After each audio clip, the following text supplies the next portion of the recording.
हरे कृष्णा दोस्तों। बृहस्पति देव को बुद्धि और शिक्षा का कारक माना जाता है। गुरुवार को बृहस्पति देव की पूजा करने से धन, विद्या, मान सम्मान, प्रतिष्ठा और मनोवांछित फल की प्राप्ति होती है। धार्मिक ग्रंथों के अनुसार गुरुवार को भगवान बृहस्पति की पूजा का विधान है। गुरुवार के दिन व्रत और कथा सुनने से घर परिवार में सुख समृद्धि बनी रहती है। तो आइए जानते हैं आज गुरुवार व्रत कथा के बारे में। प्राचीन समय की बात है। भारत में एक राजा राज्य करता था। वह बड़ा प्रतापी तथा दानी था। वह नित्य प्रति मंदिर में भगवत दर्शन करने जाता था। वह ब्राह्मण और गुरु की सेवा किया करता था। उसके द्वार से कोई भी याचक निराश होकर नहीं लौटता था। वह प्रत्येक गुरुवार को व्रत रखता एवं पूजन करता था। हर दिन गरीबों की सहायता करता था। परंतु यह सब बातें उसकी रानी को अच्छी नहीं लगती थी। वह न व्रत करती, न किसी को भी एक पैसा दान में देती थी। वह राजा से भी ऐसा करने को मना किया करती थी। एक समय की बात है कि राजा शिकार खेलने वन को चले गए। घर पर रानी और दासी थी। उस समय गुरु बृहस्पति साधु का रूप धारण कर राजा के दरवाजे पर भिक्षा मांगने आए। तो साधु ने रानी से भिक्षा मांगी तो वह कहने लगी, हे साधु महाराज, मैं इस दान और पुण्य से तंग आ गई हूँ। इस कार्य के लिए तो मेरे पतिदेव बहुत हैं। अब आप ऐसी कृपा करें कि सारा धन नष्ट हो जाए और मैं आराम से रह सकूं। साधु रूपी बृहस्पति देव ने कहा, हे देवी, तुम बड़ी विचित्र हो। संतान और धन से तो कोई दुखी नहीं होता, इसको सभी चाहते हैं। पापी भी पुत्र और धन की इच्छा करता है। अगर तुम्हारे पास धन अधिक है तो भूखे मनुष्यों को भोजन कराओ, प्याऊ लगवाओ, ब्राह्मणों को दान दो, धर्मशालाएं बनवाओ, कुआं, तालाब, बावड़ी, बाग बगीचे आदि का निर्माण करवाओ तथा निर्धनों की कुंवारी कन्याओं का विवाह कराओ। साथ ही यज्ञ आदि करो। इस प्रकार के कर्मों से आपके कुल का और आपका नाम परलोक में सार्थक होगा और तुम्हें स्वर्ग की प्राप्ति होगी। परंतु रानी साधु की इन बातों से खुश नहीं हुई। उसने कहा, हे साधु महाराज, मुझे ऐसे धन की आवश्यकता नहीं जिसको मैं अन्य लोगों को दान देती फिरूं, जिसको रखने और संभालने में ही मेरा सारा समय नष्ट हो रहा है। साधु ने कहा, हे देवी, यदि तुम्हारी ऐसी ही इच्छा है तो मैं तुम्हें जैसा बताता हूँ तुम वैसा ही करना। बृहस्पतिवार के दिन घर आंगन को गोबर से लीपना, अपने केशों को पीली मिट्टी से धोना, केशों को धोते समय स्नान करना, राजा से कहना वह हजामत करवाए। अपने केशों को पीली मिट्टी से धोने के बाद भोजन में मांस मदिरा खाना, कपड़े धोबी के यहाँ धुलने देना। इस प्रकार 7 बृहस्पतिवार करने से आपका सारा धन नष्ट हो जाएगा। यह कहकर साधु महाराज रूपी बृहस्पति अंतर ध्यान हो गए। रानी ने साधु के कहने अनुसार 7 बृहस्पतिवार तक वैसा ही करने का विचार किया। साधु के बताए अनुसार कार्य करते हुए केवल 3 बृहस्पतिवार ही बीते थे कि उसके समस्त धन संपत्ति नष्ट हो गई। भोजन के लिए दोनों समय परिवार तरसने लगा तथा सांसारिक भोगों से दुखी रहने लगा। तब राजा रानी से कहने लगा कि हे रानी, तुम यहाँ पर रहो, मैं दूसरे देश को जाता हूँ, क्योंकि यहाँ पर सभी मनुष्य मुझे जानते हैं, इसलिए मैं यहाँ पर कोई काम नहीं कर सकता। मैं अब परदेश जा रहा हूँ, वहाँ कोई काम धंधा करूँगा, शायद हमारे भाग्य बदल जाए। ऐसा कहकर राजा परदेश चला गया। वह वहाँ जंगल से लकड़ी लाता, शहर में बेचता। इस तरह वह जीवन व्यतीत करने लगा। इधर राजा के बिना रानी और दासियां दुखी रहने लगी। किसी दिन भोजन मिलता और किसी दिन जल पीकर ही रह जाती। एक समय रानी और दासियों को 7 दिन बिना भोजन के व्यतीत करने पड़े। तो रानी ने अपनी दासी से कहा, हे दासी, यहाँ पास ही के नगर में मेरी बहन रहती है, वह बड़ी धनवान है, तो उसके पास जा और वहाँ से कुछ सेर भेजल मांग कर ले आ, जिससे कुछ समय के लिए गुजारा हो जाएगा। दासी रानी की बहन के पास गई। रानी की बहन उस समय पूजा कर रही थी। बृहस्पतिवार का दिन था। दासी ने रानी की बहन से कहा, हे रानी, मुझे आपकी बहन ने भेजा है, मुझे 5 सेर भेजर दे दो। दासी ने यह बात अनेक बार कही, परंतु रानी की बहन ने कोई उत्तर ही नहीं दिया, क्योंकि वह उस समय बृहस्पतिवार का कथा सुन रही थी।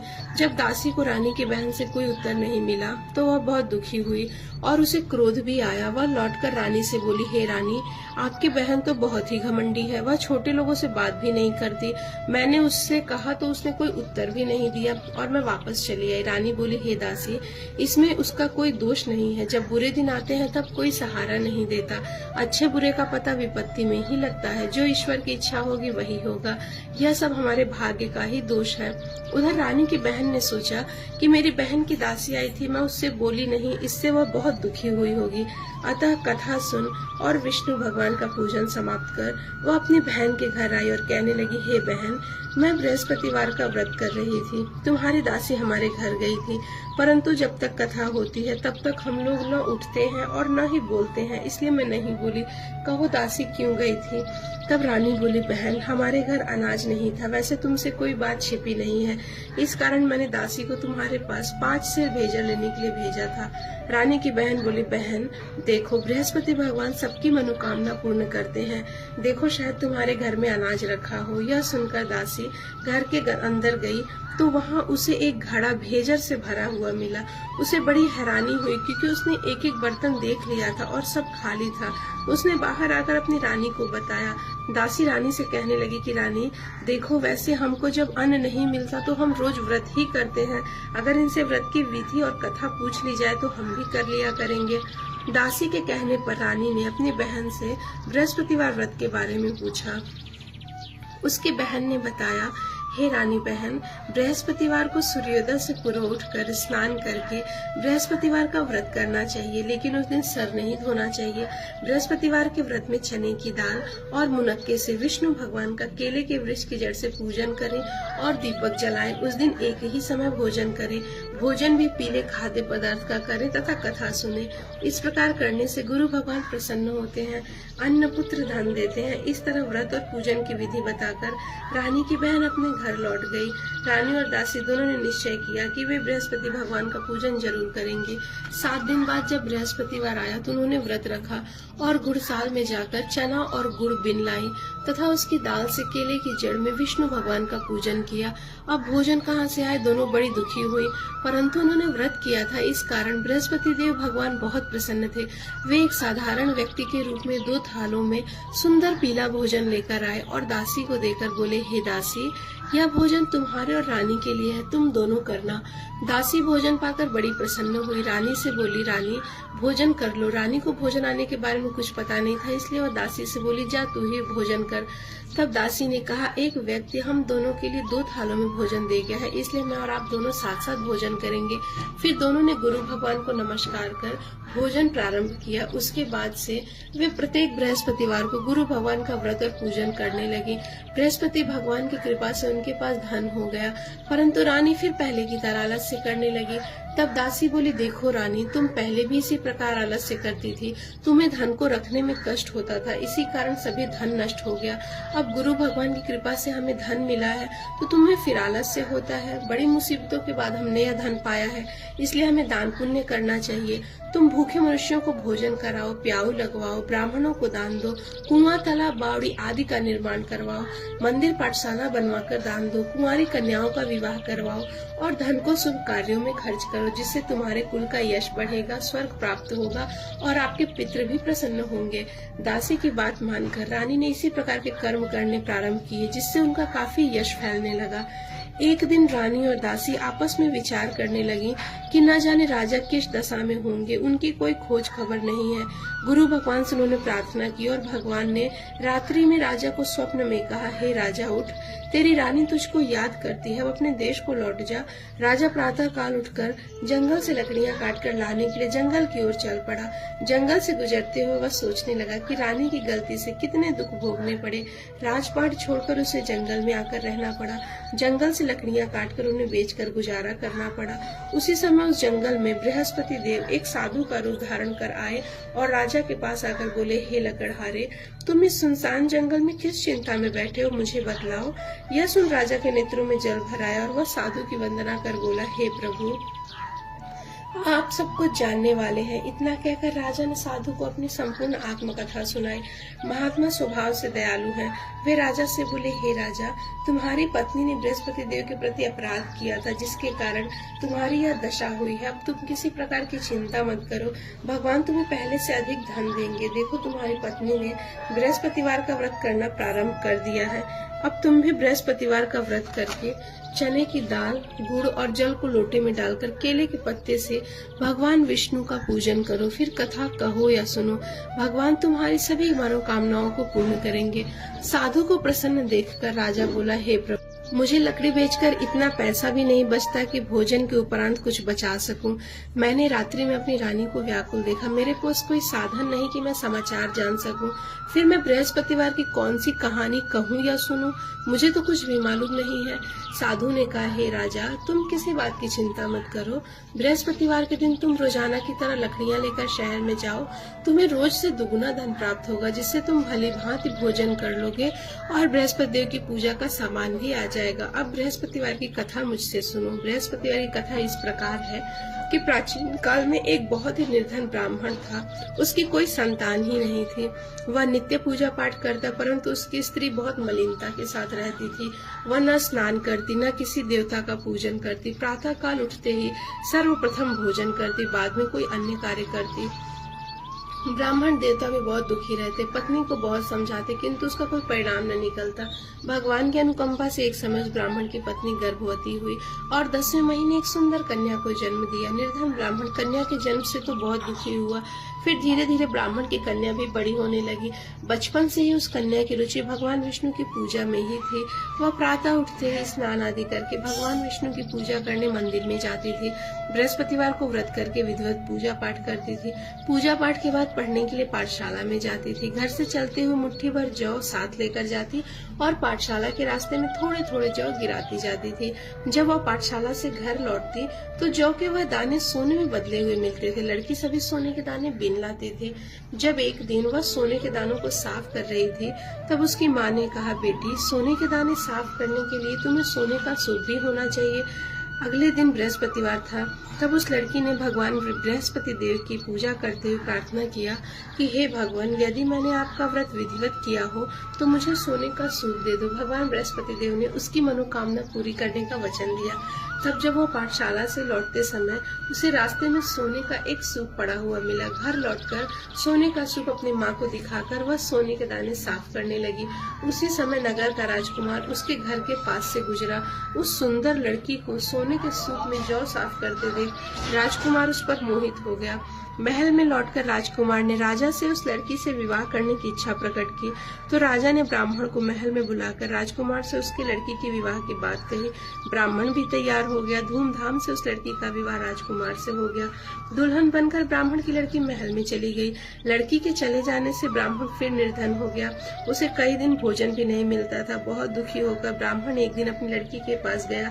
अपने पिता से उसका निर्धनता का समाचार सुनकर लड़की ने अपने पिता को बहुत सारा धन देकर विदा किया।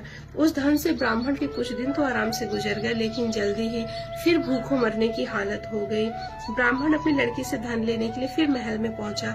लड़की ने पिता की बुरी हालत देखकर कहा, पिताजी, आखिर आप कब तक मुझसे धन लेकर जीवन यापन करेंगे?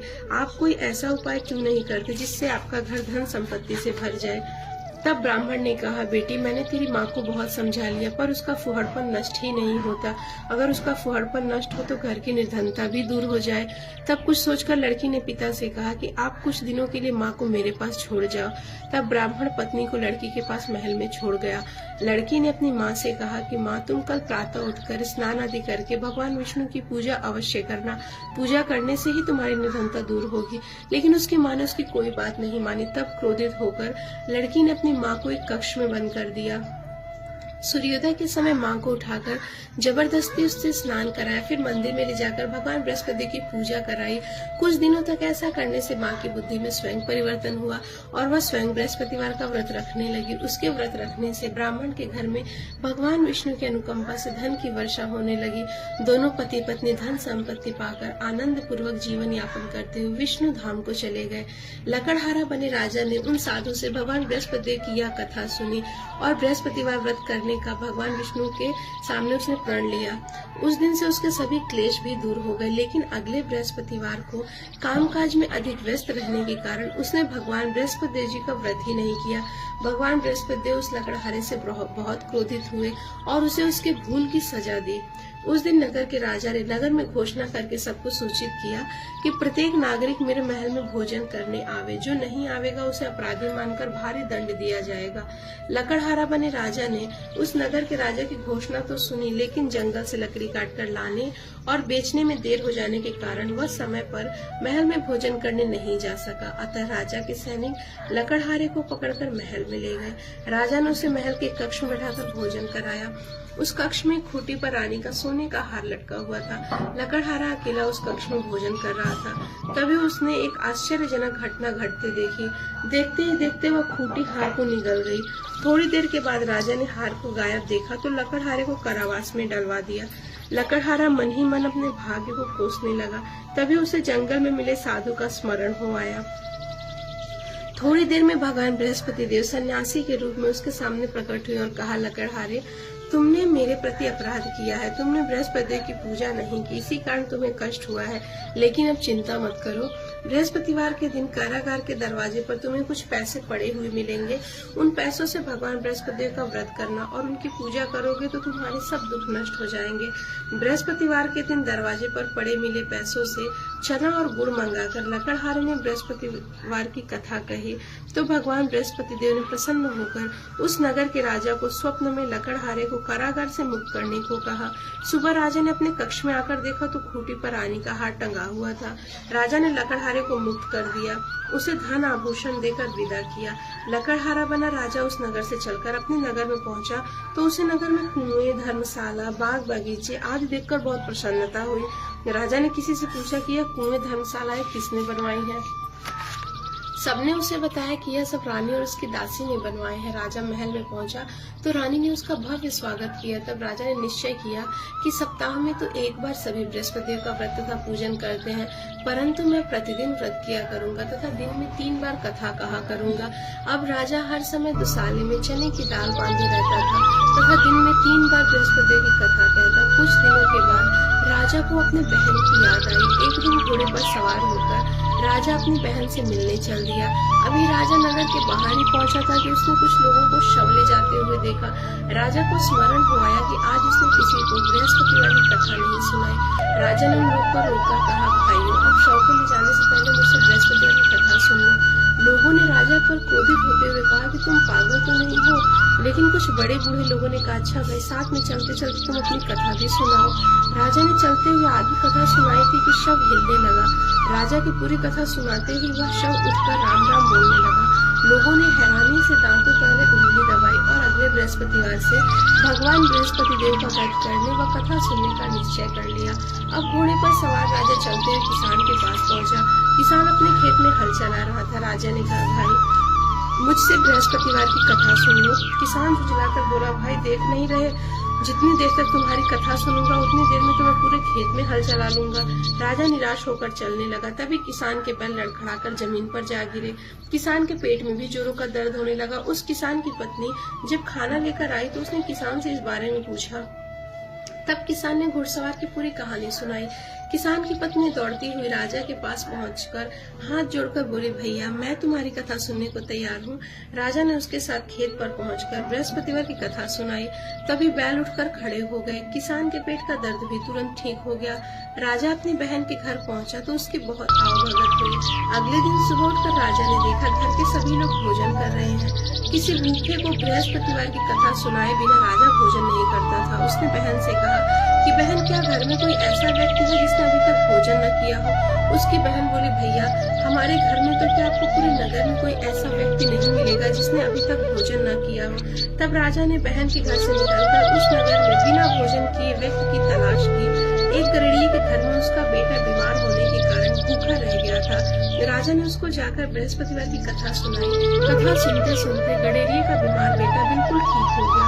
सबने राजा की बहुत प्रशंसा की। एक दिन राजा ने अपनी बहन से कहा कि बहन, अब हम अपने घर जाना चाहते हैं, तुम भी हमारे साथ चलो, कुछ दिन वहाँ रहकर लौट आना। राजा की बहन ने अपनी सास से पूछा तो सास ने ताना देते हुए कहा कि बहू, अगर मायके जाना है तो अकेली जाना, मेरे पोतों को मत लेके जाना। तुम्हारे भाई की कोई संतान नहीं है, कहीं तुम्हारी भाभी मेरे पोतों पर कोई जादू टोना न कर दे। दूसरे कक्ष में बहन की सास की बातें सुनकर राजा दुखी मन से अकेला नगर अपने लौट आया। रानी ने राजा को कहा कि आप तो अपनी बहन को साथ लाने की बात कहकर गए थे, फिर बहन को क्यों नहीं लाए? तब राजा ने दुखी होते हुए कहा, रानी, हम ने संतान है, इसलिए कोई कोई हमारे घर आना पसंद नहीं करता। रानी ने राजा को समझाया कि प्राणनाथ, हमें बृहस्पति देव ने सब कुछ दिया है, अब भगवान बृहस्पति देव हमें संतान भी अवश्य देंगे। बृहस्पतिवार को विधिवत व्रत करते हुए राजा रानी ने भगवान बृहस्पति देव से संतान के लिए प्रार्थना की। कुछ दिनों के बाद उन्होंने स्वप्न में दर्शन देते हुए कहा, राजन, तेरी मनोकामना मैं अवश्य पूरी करूंगा। 1 सप्ताह बाद ही रानी गर्भवती हो गई। 10वें महीने रानी ने एक सुंदर पुत्र को जन्म दिया। राजा रानी जीवन पर्यंत बृहस्पतिवार का व्रत करते रहे। उनके घर में धन की वर्षा होती रही। इस तरह आनंद पूर्वक जीवन यापन करते हुए राजा रानी भगवान बृहस्पति देव की अनुकंपा से मोक्ष को प्राप्त करके सीधे बैकुंठ धाम पहुंच गए। बृहस्पतिवार को विधिवत व्रत करके जो स्त्री पुरुष भगवान विष्णु की पूजा करते हैं, भगवान उनकी सभी मनोकामनाएं पूर्ण करते हैं।